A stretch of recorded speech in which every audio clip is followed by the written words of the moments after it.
Okay, so the Nikon Z6 hasn't been selling really well now, has it? It's pretty much a failure. So is the Z7. So what does Nikon have in mind? What do they choose to do? Let's see. Nikon rumors. Breaking. New Nikon Z6s and Nikon Z7s mirrorless cameras expected later this year.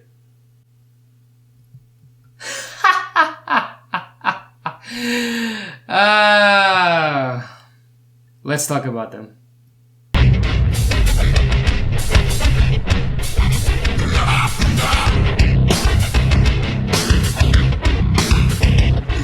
Welcome guys to another video for the channel. So in this video I'll be talking about Nikon and their upcoming Z6s and Z7s cameras, as well as the entry-level Z5, and I can also talk about some of their upcoming Z lenses as well for the Z mount. So first of all, I'm gonna be talking about the Z6 and the Z7s. So these are pretty much gonna be incremental updates to the Z6 and Z7. The rumored specs right now, as you can see here, they have the same sensor as the Z6 and Z7. Of course, it is to be expected. Dual X-speed processor, Nikon EL15C battery. I don't know if this is a new battery. I think it's a new battery. It might be a new battery. I hope it is, because the battery life on the Z6 and the Z7 really sucks. So let's hope for a new battery. It's got USB power. Now this is interesting. They're gonna have dual memory card slots. I assume dual CF Express. I'm not sure. Okay, so it's gonna have dual SD card slots, or dual card slots, should I say? Now, what was the point, Nikon, of leaving out the Z6 and Z7 with only one card slot? This is one of the reasons why those cameras haven't been selling really well and they're a failure, because of the one card only slot. I don't know why Nikon didn't have dual card slots right off the bat. This company, Nikon, is very greedy. They're stupid. They're stupid as hell. They didn't have dual card slots when they could have had it. It was pretty obvious that this camera should have had dual card slots, especially the Z7, because the Z7 costs more than $3,000. When you're buying a camera that costs more than $3,000 with only a single card slot, that's not gonna go well with the customers. So now they're gonna have dual card slots. Yeah, now they saw the failure. Now they're gonna release them once again. They're gonna have 4K 60p video. Now, are they gonna have a crop? I'm pretty sure this is gonna be cropped 4K 60, because not even Panasonic was able to implement 4K 60 without a crop on the S1, the S1R, and not even in the S1H. And those cameras use a Sony sensor. These cameras will use the same sensor, so I'm guessing it's gonna be the same Sony sensor. So I really doubt they're gonna have uncropped 4K 60. So the 4K 60p is gonna be cropped, most likely. I will be really surprised if it's uncropped. If it is uncropped, then props to Nikon. If it is cropped, then what is the point? You're buying a full frame camera to shoot 4K 60 cropped, then you might as well just get an APS-C camera. I mean, really. It's gonna have a vertical grip with buttons controls, available as an optional accessory.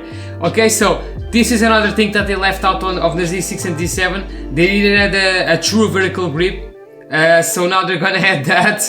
Again, they learned from the mistakes they made. Now they're gonna release this, and the expected announcement is later this year, around the month of October.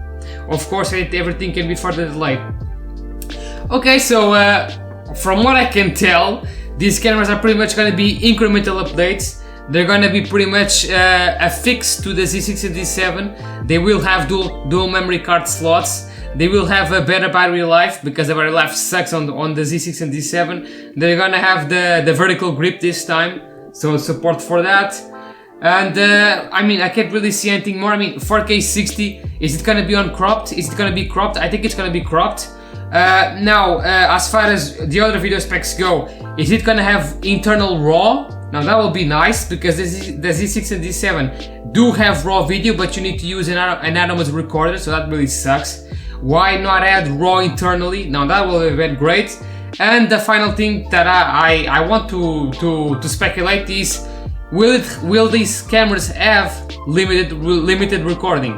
Now, one of the biggest drawbacks and one of the biggest things Nikon missed with the Z6, I don't care about the Z7 because the Z7 is more targeted to photographers and people who need high resolution, but the Z6, Nikon has targeted the Z6 so much for video, with all this stuff about raw video, 4K 30, so on and so forth.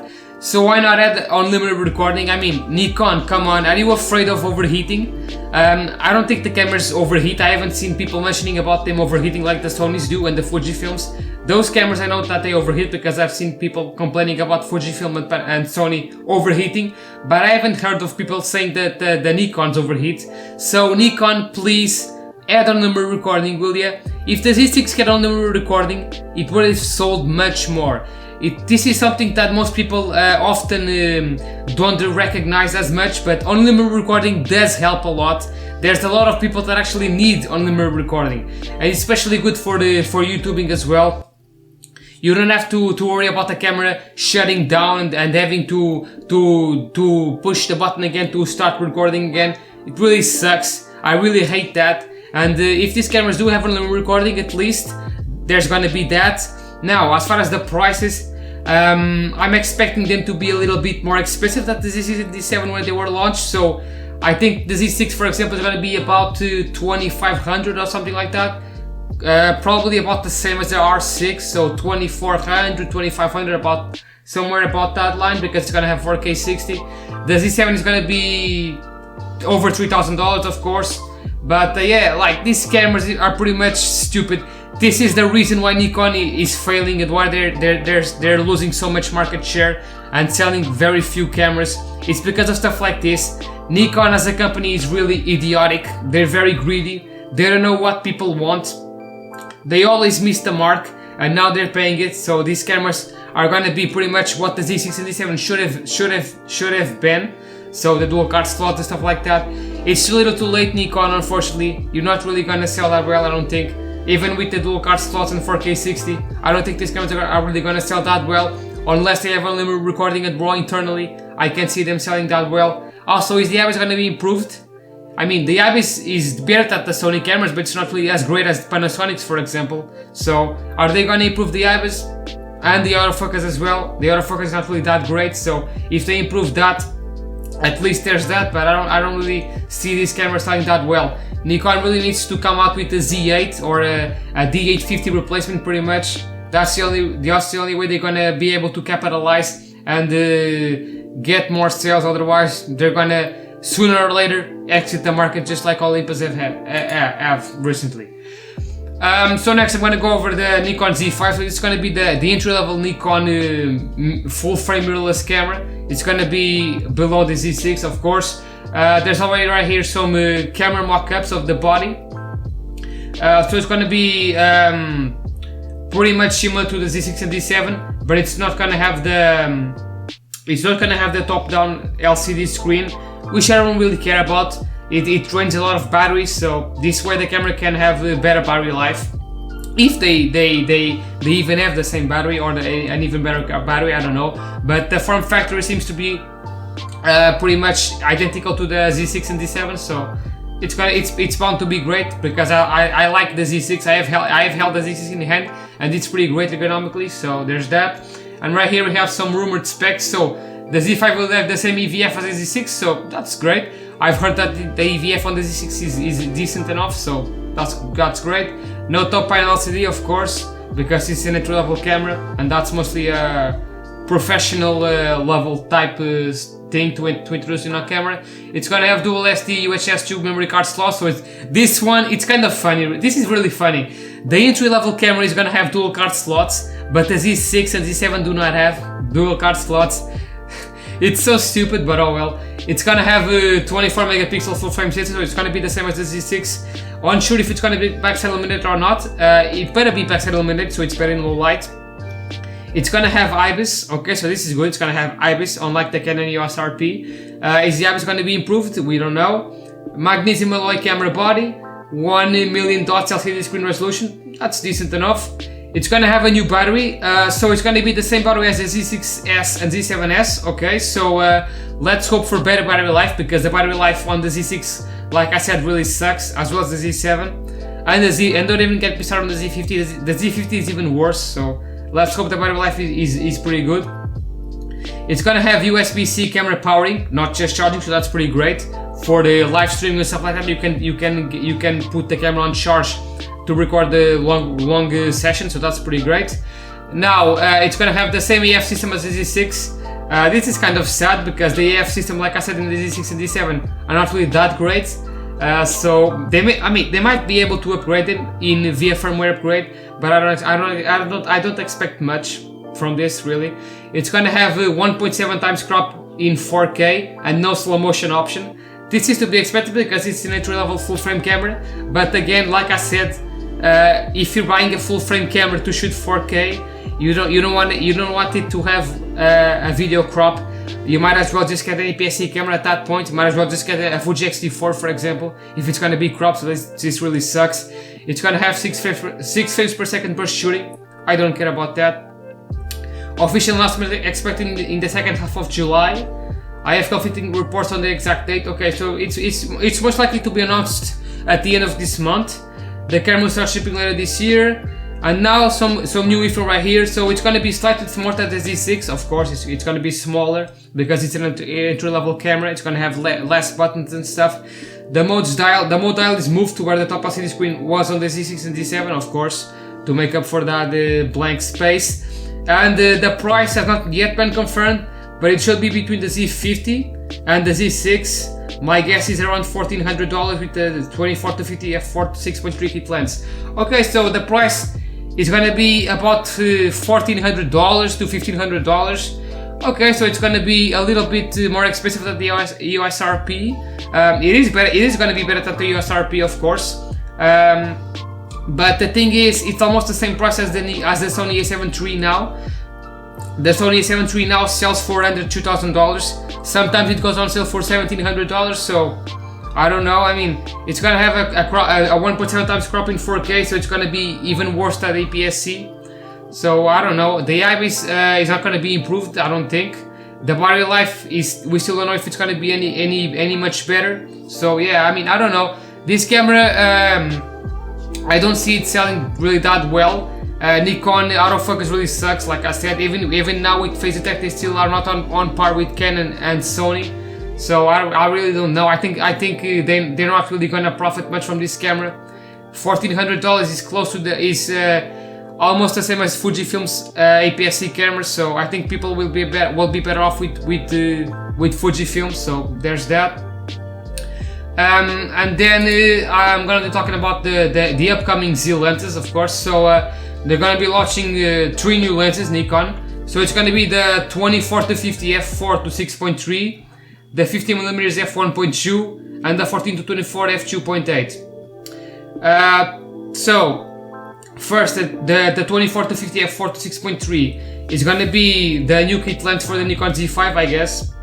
It's gonna be small, light and compact, almost like a pancake, and cheap, with a collapsible design, similar to the Nikon ZDX 16-50mm. Okay, so this lens, right off the bat, it really sucks in my opinion. I don't really care about this lens. I think Nikon should have released a 20-50. I don't know why companies keep releasing these lenses that start at 24mm.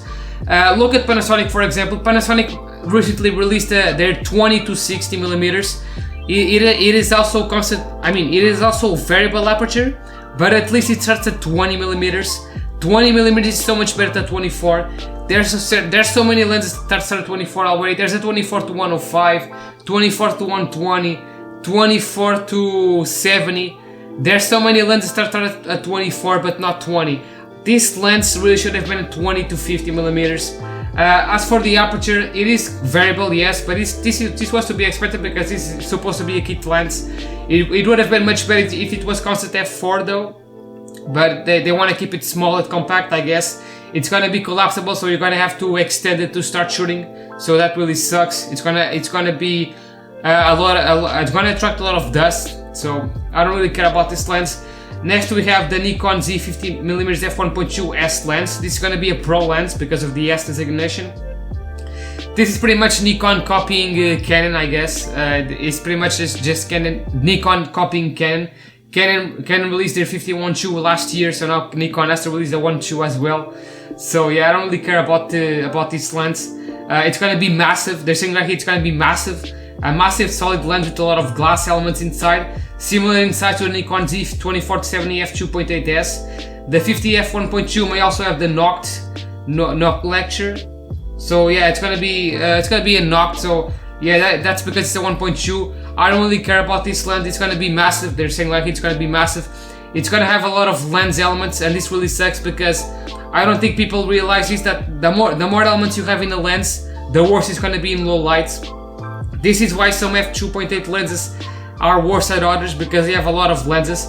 The more elements you have inside the lens, the less transmission it's gonna have. So the light is gonna bounce in more elements, and it's not gonna pass through the sensor as much. It's always better to have a lower element lens. This is the problem with Sigma. Sigma lenses, for example, have a lot of glass elements, and what that means is that the low light is not going to be as great. They're going to have a lot of issues in low light. The transmission is not going to be that great, and a lot of elements also doesn't have a lot of character in the lens. So I don't think this lens is going to be really that great in terms of value for the money. It's going to be super expensive, of course. If it's anything like the Canon 51.2, it's going to be very expensive. It's also supposed to be very massive. I think they have a photo right here. Yeah, that's the photo here. So it's going to be pretty massive. This is the 21.8 by the way. The Z lenses are very massive. I don't know what Nikon was thinking with this ideology. They were bragging so much that the bigger mount would allow for better designs, yet the lenses are pretty huge, and most of them are not even that much better than the Sony equivalents, like the 21.8 for example. It's not even better than the Sony. The 24-70-2.8 for example, yes, but that's because the Sony is an older design. So the newer Sony lenses are better than the Nikon versions that they're releasing. So I don't really see the point for this. And then there's also the 14-24-2.8, I guess. Now this one is kind of interesting because it's gonna be smaller and lighter than the F mount version, and best of all, this one is gonna accept filters. So the F mount 14-24-2.8 is known to not accept filters. It has a front bulbous element, so you cannot attach filters to the front.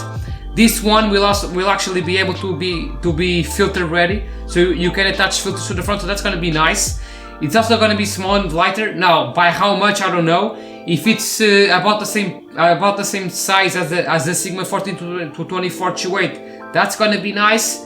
But I don't know if it's going to be that great of a seller, because it's going to be super expensive. I'm pretty sure. I think it's going to be about $2,300 or more even. I don't know. But it's exciting because it's gonna allow for the front filters. Unlike the Sigma 14-24 does not accept filters in the front because it has a front bulbous element.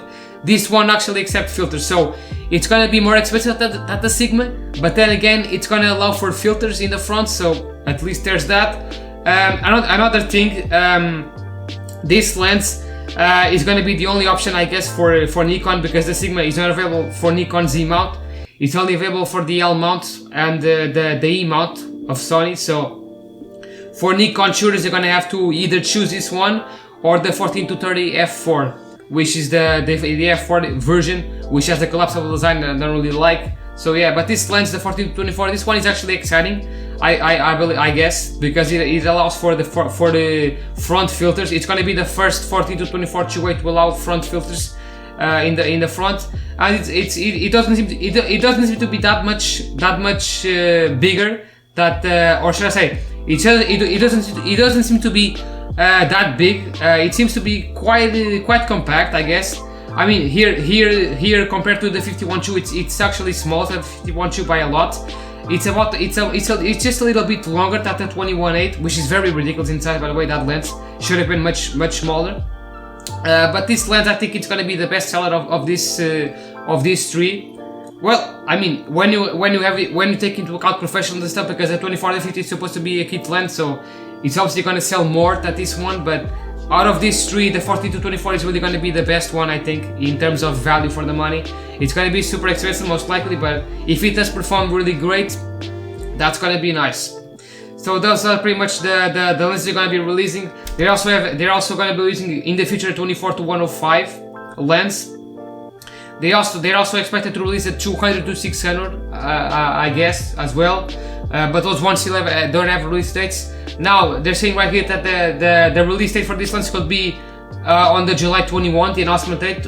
We still don't know. We're gonna have to wait a little bit more for the announcement. But overall, the only lens that really is exciting here out of these three is the 14-24. So yeah, the other two don't really interest me. The 24-105 should have already been released. I don't know what's taking them so long to release, and the 24-200 really sucks. I don't really like that lens because it's variable aperture. It should have been constant aperture and internal zooming. So those are pretty much the lenses they're going to be releasing for the Z mount. Not really that great, but again, it's Nikon, so what can you expect? Now I could also talk about the Nikon Z30. Nikon is expected to launch a Nikon Z30 as well.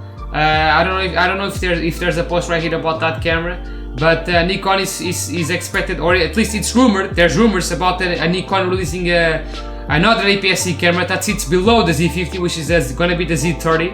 It's supposed to be even cheaper than the Z50, and of course it's going to have lower specs and stuff like that. Now I don't really see the point, because the Z50 is already pretty bad as an APS-C camera.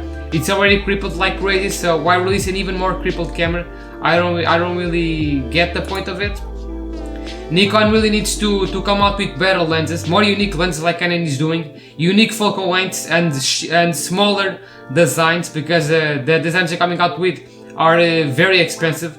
They really need to come out with better products if they want to stay relevant in the market. I think Nikon is going to be the next camera brand to go away. It's going to be either them or Panasonic, whichever one screws up the most. But really, Nikon, I don't really see Nikon really surviving for much more time. So yeah, those are pretty much the rumors right now about Nikon. I was checking if I could find the Z30, but I can't find it. So yeah, but it's pretty much expected to be a cheaper Z50, pretty much with more crippled specs. Z9 right here, yeah, mock-ups for the Z9. They're also expected to launch a D850 replacement in the future, which is going to be supposedly the Z8. It's going to be a higher megapixel full frame camera. It's probably going to use the same sensor as the E7R4, so it's going to be the same 61 megapixel sensor, probably. We still don't know. But yeah, overall, I mean, I don't see Nikon really surviving, like I said. So yeah, their releases so far have been really lackluster. So yeah, there's that. Yeah, so yeah, Nikon. Yeah, Nikon, you as a company really need to improve, because if you keep it like this, you're gonna end up leaving the market just like Olympus have had. So yeah, Nikon, if you continue being this greedy and pathetic against your customers, you're not really gonna see a future ahead of you. So yeah, let's hope for the Z6 and Z6s and Z7s. Let's hope they have better autofocus and better IBIS, and best of all, they have unlimited recording, because I'm telling right now, if those cameras do not have unlimited recording and they have cropped 4K 60, there's really not going to be any point, Nikon. Not going to be any point in releasing those. So yeah, that was it guys. Thank you for watching the video. I hope you guys enjoyed it. So let's hope for the best for Nikon, and if you like my work and want to support me, you can subscribe to the channel and hit the notification bell to stay up to date when I release new content. And I'll see you guys in the next one. I'll be doing more videos in the future as well. So yeah, thank you guys for watching, and I'll see you in the next one. UNHOLY-OMEGA, signing out.